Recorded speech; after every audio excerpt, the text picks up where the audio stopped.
მადლობთ ბატონ გიორგი მობრძანებისთვის და პირველ რიგში რა თქმა უნდა გვაინტერესებს რომ შეაჯამოთ თქვენი ვიზიტი ამერიკის შეერთებულ შტატებში. რამდენად მნიშვნელოვანი შეხვედრები გქონდათ, რომ გვესაუბროთ. ძალიან გმაყოფილი ვარ ამ ვიზიტის შედეგებით, თავად იმ დროის რამონაკვეთშიც ეს ვიზიტი მიმდინარეობდა. ამერიკის შეერთებული შტატების მხარის მიერ იყო დაგეგმილი თავად ვიზიტი. 9 დღის განმავლობაში მე მქონდა უამრავი შეხვედრა ამერიკის შეერთებული შტატების როგორც პოლიტიკური, ასევე ეკონომიკური ელიტის წარმომადგენლებთან. ჩემთვის ძალიან მნიშვნელოვანი იყო ვაშინგტონში მცხოვრებ ქართველებთან შეხვედრა, ქართულ სამრევლოსთან შეხვედრა და მნიშვნელოვანი იყო საუბრები კონკრეტულ როგორც პოლიტიკურ, ასევე ეკონომიკურ თანამშრომლობის თემებზეც. თავმჯდომარულად რომ მიყვეთ, მე შემიძლია გითხრათ, რომ ამერიკის შეერთებული შტატების ჩემი ვიზიტის დროს ქონდა საუბრები სახელმწიფო დეპარტამენტში, კონგრესში, სენატში, სხვადასხვა ანალიტიკურ ჯგუფებთან, ექსპერტებთან, რომლებიც აქტიურად მუშაობენ როგორც რეგიონალურ პრობლემატიკაზე, ასევე თავად საქართველოს თემებზე. ჩემთვის საინტერესო იყო შეხვედრები ამერიკის შეერთებული შტატების ამერიკის საერთაშორისო რესპუბლიკური და დემოკრატიული ინსტიტუტების ხელმძღვანელებთან, პირველ პირებთან, რამდენადაც ეს არის საარჩევნო წელი და ამერიკული საერთაშორისო ინსტიტუტების დახმარება იმ პოლიტიკური ორგანიზაციებისათვის, რომლებიც პირველ რიგში ეყრდნობიან საკუთარ რესურსს და მოსახლეობის მხარდაჭერას, მაგრამ ამავე დროს ჭირდებათ სერიოზული ტექნიკური მხარდაჭერა საიმისოდ, რომ არჩევნებისათვის კიდევ უფრო მომზადებულები ვიყოთ. მნიშვნელოვანი არის მათი აქტიურობის კუთხით. ასევე ძალიან საინტერესო შეხვედრები ჰქონდა ამერიკის სოფლის მეურნეობის სამინისტროში. თითქმის 9 დღე დავყავით სოფლის მეურნეობის დარგის ხელმძღვანელებთან, სახელმწიფო მინისტრის მოადგილესთან და 5 დეპარტამენტის თავმჯდომარესთან, ასევე ჯგუფთან, რომელიც უშუალოდ მუშაობს საქართველოში განხორციელებულ პროექტებზე და ჩვენ სამოცანას წარმოადგენდა ერთი მხრივ მიგვეღო ინფორმაცია ამერიკის შეერთებულ შტატებში სოფლის მეურნეობის სისტემაში არსებულ მდგომარეობაზე, როგორ არის იქ სისტემურად მოწყობილი ეს დარგი. და ჩვენთვის მნიშვნელოვანი იყო გაგვიგო ისიც, რომ თავად ეს სამინისტრო არის ორიენტირებული არა მხოლოდ სოფლის მეურნეობის რომელიმე დარგის განვითარებაზე, არამედ სოფლად მცხოვრები მოსახლეობის კეთილდღეობის გარემო შექმნას. ანუ მათთან პირდაპირ კავშირში არის რეგიონებში, სოფლებში განათლების სისტემაში არსებული მდგომარეობა, ჯანდაცვის ხელმისაწვდომობა, ადგილობრივი ინფრასტრუქტურა, სხვადასხვა ეკონომიკური პროექტების ხელშეწყობა და წახალისება. მე ვფიქრობ, ის მოდელი, რომელიც მოქმედებს ამერიკის შეერთებულ შტატებში, სოფლად მცხოვრები მოსახლეობისათვის შესაბამისი გარემო შექმნის კუთხით, ძალიან ანგარიშგასაწევი და გასათვალისწინებელი არის საქართველოს რეალობისთვისაც, როცა ჩვენ ვსაუბრობთ იმაზე, რომ საქართველოში მცხოვრები მოსახლეობის დიდი ნაწილი დღემდე სოფლად არა მხოლოდ ცხოვრობს, არამედ არის დასაქმებული ან სურს რომ იყოს დასაქმებული, უნდა გავითვალისწინოთ ყველაზე საუკეთესო გამოცდილება, რაც მსოფლიოში არსებობს და ამ კუთხით ამერიკის გამოცდილება ერთ-ერთი ყველაზე სანიმუშო და სამაგალითო გახლავთ ჩვენთვის. ჩვენ შევთანხმდით მათთან, რომ თანამშრომლობას და ურთიერთობას შემდგომშიც გავაგრძელებთ. საუბრები ჰქონდა კონკრეტულ დარგში ამერიკული ინვესტიციების შემოსვლის შესაძლებლობაზე, აუცილებლობაზე და ეს თემა განსაკუთრებით აქტუალური გახდა ჩემთვის ქართული სათვისტომოს იმ წარმომადგენლებთან შეხვედრის დროს, რომლებიც აქტიურად არიან ჩართული ბიზნესში, რომლებთაც შეხება აქვთ ამერიკის ეკონომიკურ ელიტასთან. ისინი ძალიან დიდ რესურსს და სივრცეს ხედავენ ქართული პროდუქციის ამერიკულ ბაზარზე შეტანისათვის, განსაკუთრებით ეს ეხება ქართულ ღვინოს. ქართულ ღვინოსთან დაკავშირებით ჩემთვის დღემდე სრულიად გაუგებარია, როგორ ვერ მოხერხდა ამდენი წლის განმავლობაში, რომ სახელმწიფოს გამოიჩინა უფრო აქტიური ნება და საქართველოს ღვინის ბრენდირების კამპანია აქტიურად წარმართულიყო მსოფლიოს მასშტაბით. რადგან არსებობს უზარმაზარი რესურსი, მათ შორის ამერიკულ ბაზარზე, ქართული ღვინის პროდუქციისა და ბრენდების გატანის, ის რაც ამას ხელს უშლის, არის ცნობადობის დაბალი ხარისხი და ამის მიღწევა, ამ მდგომარეობის გამოსწორება ცალკე რომელიმე ღვინის კომპანიას არ შეუძლია. ეს უნდა გაკეთდეს ორგანიზებულად და ამაში სახელმწიფომ თავისი აქტიური როლი უნდა შეასრულოს. მე უბრალოდ მინდა შეგახსენოთ, რომ ამ თემაზე წლების განმავლობაში საუბარი მხოლოდ მიმდინარეობს. საქართველოს მთავრობა და მათ შორის პრემიერ-მინისტრი თითქმის ყოველწლიურად სხვადასხვა შეხსენებების კვალობაზე იძლევა პასუხს, რომ მთავრობას აქვს გარკვეული გეგმა ამ მიმართულებით, მაგრამ ფაქტია, რომ ქართული ღვინის ბრენდირების კამპანიის თვალსაზრისით ჯერჯერობით საერთაშორისო დონეზე არაფერი გაკეთებულა და ეს ხელს უშლის იმას, რომ ქართულმა ღვინომ კიდევ უფრო აქტიურად დაიპყროს დასავლური ბაზრები, სადაც მისი პოზიციების გასამაგრებლად ძალიან ბევრი საშუალება არსებობს.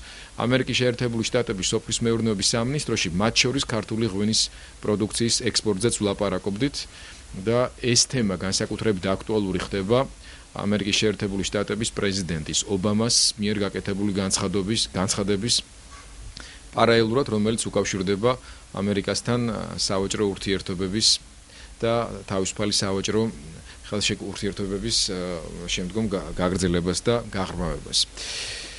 ეკონომიკასთან დაკავშირებით თუ გექნებათ კითხვები, მე მზად ვარ ამის თაობაზე კიდევ უფრო დეტალურად გესაუბროთ, რადგან ეს ჩემი ვიზიტის ერთ-ერთი მთავარი თემა გახდათ, მაგრამ პოლიტიკური თემები ბუნებრივია იყო წამყვანი ამ ვიზიტის დროს. და როგორც სენატში, ასევე კონგრესში, ასევე სახელმწიფო დეპარტამენტში ძალკეულ სენატორებთან და კონგრესმენებთან საუბრების დროს ეს თემა ნამდვილად იყო დღის წესრიგში ნომერი 1.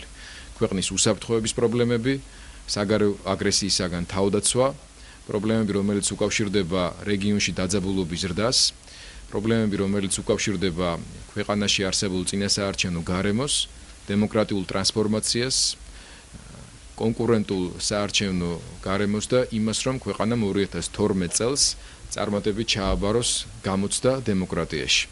ყველა ეს თემა დეტალურად იყო განხილული ამ შეხვედრებზე და ასევე მე მიმაჩნია მნიშვნელოვანი იყო ჩემი დასწრება და მონაწილეობა პრეზიდენტ ობამას მასპინძლობით გამართულ ყოველწლიურ ეროვნულ საუზმეზე, ასე ეწოდება ამას ამ ღონისძიებას ამერიკის შეერთებულ შტატებში. ეს უკვე მე-60-ად გაიმართა ასეთი ტიპის ღონისძიება და სასიამოვნოდ ვიყავი გაკვირებული, როდესაც უსმენდი პრეზიდენტ ობამას ამ საუზმეზე სიტყვის გამოსვლის დროს და მთელი მისი სიტყვა გაჯერებული იყო ციტატებით, შეგონებებით და პარალელებით სახარებიდნენ.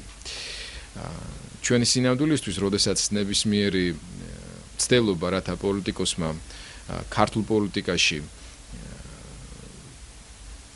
ისაუბროს თავის რელიგიურ გრძნობებზე, ან თავისი პოლიტიკური პროგრამა და ხედვა დაუკავშიროს ქრისტიანულ ღირებულებებს, საზოგადოების გარკვეული ნაწილის მხრიდან ზოგიერთ შემთხვევაში კრიტიკულად და უარეს შემთხვევაში ცინიკურად აღიქმება ხოლმე. არადა მე ჩემი ყურით უსმინე და დიდი ინტერესით გავეცანი და დავესწარი ამ საუზმეს, სადაც პრეზიდენტ ობამას გამოსვლის ძირითადი ნაწილი აგებული იყო სწორედ სახარების სწავლებაზე და სოლიდარობა, ადამიანების თანადგომა, ეს არის ის თემები, რომელიც მის ამ გამოსვლაში ძალიან აქტიურად ფიგურირებდა, რაც ჩვენთვის ამ შემთხვევაში ქრისტიან დემოკრატებისათვის და ქრისტიანული ეთიკის და ღირებულებების პატივისმცემელი პოლიტიკური ძალისთვის ძალიან საინტერესო და სასიამოვნო მოსასმენი გახდათ. აი მოკლედ ამ შეხვედრების შესახებ დეტალებზე შემიძლია უკვე თქვენს კითხვას. ზუსტად იმავე პერიოდში შეერთებულ შტატებში შეხვედრებს მართავდა პრეზიდენტი სააკაშვილიც. აი პირველ რიგში მაინტერესებს თქვენი შეფასება ობამა-სააკაშვილის შეხვედრაზე, რა იყო თქვენთვის მნიშვნელოვანი, რაზე გააკეთებდით მთავარ აქცენტებს ამ შეხვედრიდან?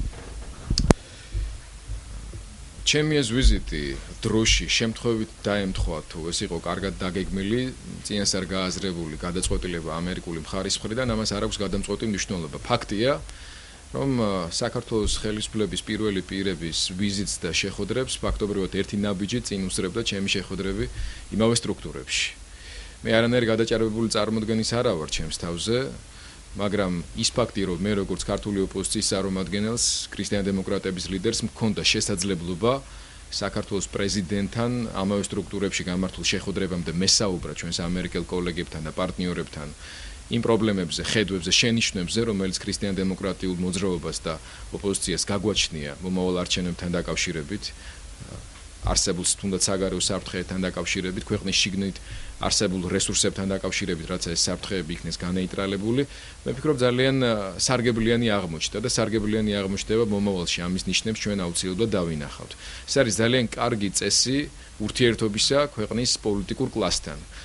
თუ დააკვირდებით სხვა ქვეყნებს, გარდა ევროპელებისა და გარდა ამერიკის შეერთებული შტატებისა ურთიერთობის ასეთი წესი ნაკლებად ახასიათებს.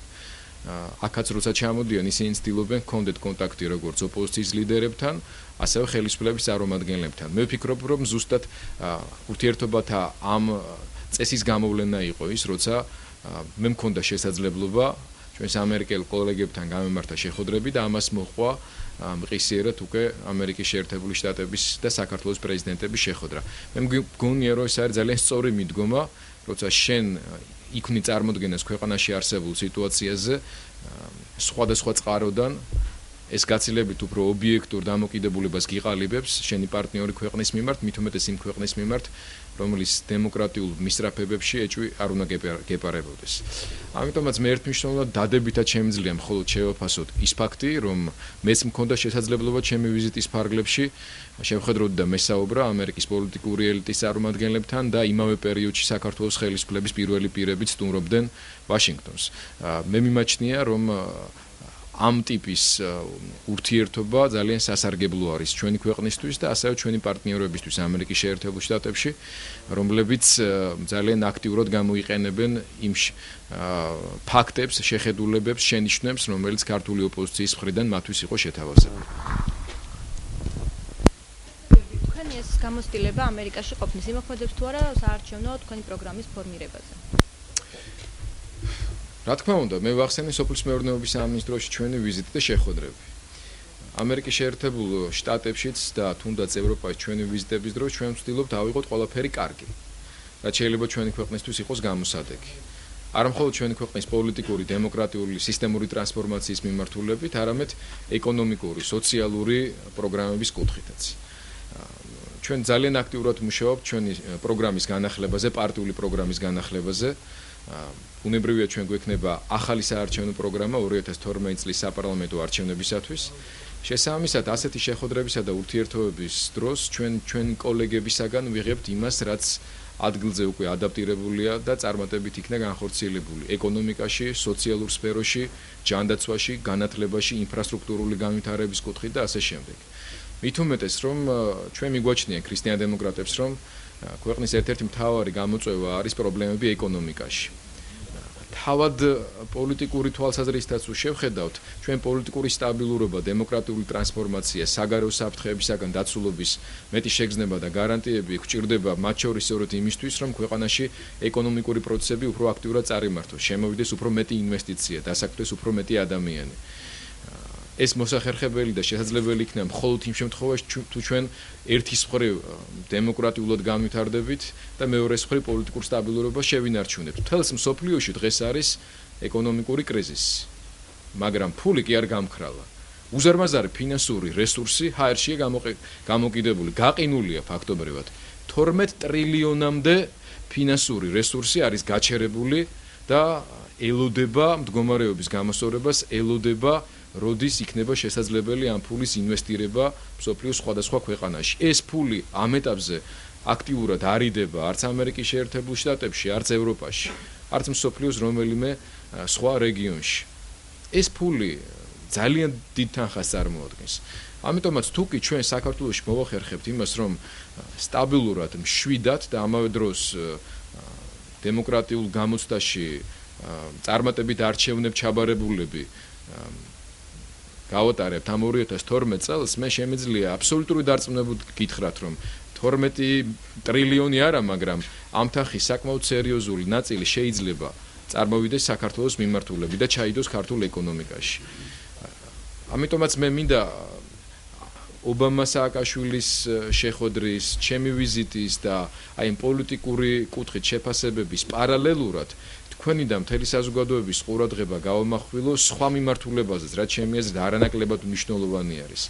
დღეს საქართველოს მოსახლეობის აბსოლუტურ უმეტესობისთვის დემოკრატიულ თავისუფლების ფასეულობებთან ერთად ძალიან მნიშვნელოვანი არის დასაქმების პრობლემების მოგვარება. დასაქმება ეკონომიკის განვითარების, ინვესტიციების შემოდინების გარეშე შეუძლებელი არის. ამიტომ პოლიტიკური სტაბილურობა, არჩევნების ნორმალურ კონკურენტულ გარემოში ჩატარება და არჩევნების შემდგომ ახალი პარლამენტის მიერ კონსტრუქციულ თანამშრომლობით გარემოში მუშაობის დაწყება უპირველეს ყოვლისა იმოქმედებს ქვეყანაში ეკონომიკურ გარემოზე, იმოქმედებს ინვესტიციების მოზიდვაზე. იმოქმედებს სამუშაო ადგილების შექმნაზე. და ეს ყველაფერი იმოქმედებს საშუალო ფენის ჩამოყალიბებაზე, საშუალო ფენის გაფართოებაზე, სტაბილური გრძელვადიანი სამუშაო ადგილების შექმნაზე. ეს თავის მხრივ მოახდენ შემდგომში გამსაზღვრელ გავლენას ქვეყანაში დემოკრატიული პროცესების შეუქცევადებაზე. ძალიან ბევრი ადამიანისაგან ბოლო ხანებში გაგვიგია ჩვენ, რომ მათ შეუძლია შექმნან ისეთი დემოკრატია, რომელიც გააკრიბებს დანარჩენ მსოფლიოს. მიხეილ სააკაშვილის